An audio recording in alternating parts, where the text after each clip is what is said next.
ఉయ్యాల్లో ఉన్నటువంటి పిల్లలు గట్టిగా ఏడిస్తే వాళ్ళ చేతుల్లో ఫోన్ ఇస్తే వెంటనే ఆ ఏడుస్తున్న పిల్లాడు టక్కున నోరు మూసేసి ఆ రంగురంగుల బొమ్మలు ఏవైతే కనిపిస్తాయో వాటిని చూస్తూ అలా కాలక్షేపం చేస్తూ ఉంటాడు. ఆ దృశ్యాన్ని చూసినటువంటి తల్లిదండ్రులు, అబ్బా మా పిల్లాడు చూస్తారండి, ఎంత ఎంత మోడర్న్ పిల్లాడో, ఫోన్ వాడకం కూడా వచ్చేసింది అని చెప్తూ కూడా ఇరుగు పొరుగు వాళ్ళతోటి బంధుమిత్రులతోటి కూడా మాట్లాడుకొని ఆనందపడిన తల్లిదండ్రులు ఎంతో మంది. ఉయ్యాల్లో పిల్లాడికి ఫోన్ ఇస్తే ఇబ్బంది లేదు, కానీ కాస్త పిల్లలు పెద్దవుతునేటప్పుడు ముఖ్యంగా వాళ్ళ యొక్క ఆలనా పాలనా చూడాల్సిన సమయంలో, అంటే 5 ఏళ్ల నుంచి 6 ఏళ్ళు కాస్త కాస్త పెద్దవుతున్న సమయంలో పిల్లలు పూర్తిగా ఫోన్కి ఎడిక్ట్ అయిపోయి ముఖ్యంగా వాళ్ళ మానసిక ఆరోగ్యం, వారి యొక్క భద్రతకు సంబంధించి చాలా క్లిష్టమైనటువంటి పరిస్థితిని తర్వాత మాత్రం ఎదుర్కొంటున్నారు. ఎంతగా తీవ్రంగా అయిపోయిందంటే పిల్లలు కొన్ని సందర్భాల్లో మనం చూస్తాం, ఫోన్లకి ఎడిక్ట్ అయిపోయి ఆ మధ్య ఉత్తరప్రదేశ్లో కొన్ని రకాల గేమ్స్కి ఎడిక్ట్ అయిపోయి సూసైడ్ చేసుకున్నటువంటి కేసులు కూడా చూస్తూ ఉన్నాం మనం. ఇది ప్రతి ఇంట్లో కూడా తల్లిదండ్రులు పడుతున్నటువంటి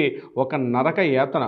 చెప్పుకోలేకపోతున్నారు, అలా అని చెప్పి పిల్లలకు ఫోన్లు ఇచ్చి కూడా బయటకు వెళ్ళలేకపోతున్నారు. ఇటువంటి పరిస్థితుల్లో పిల్లలకు ముఖ్యంగా ఈ 16 సంవత్సరాల్లో పిల్లలకి ఫోన్లు పూర్తిగా బంద్ చేయాలి అంటే, పిల్లలు ఫోన్ వాడకం అనేది నిషేధించాలి అని చెప్పి అనేక సందర్భాలు, అనేక సంస్థలు, అనేక వ్యక్తులు కూడా అనేక సందర్భాల్లో మాట్లాడడం కూడా జరిగింది. దీనికి రీసెంట్గా కర్ణాటక ప్రభుత్వంలో సిద్ధరామయ్య ప్రభుత్వం పూర్తిగా ఎంటైర్ కర్ణాటక స్టేట్ మొత్తం కూడా ఈ 16 సంవత్సరాల్లో పిల్లలకి మొబైల్ ఫోన్ వాడకాన్ని పూర్తిగా నిషేధించడం జరిగింది.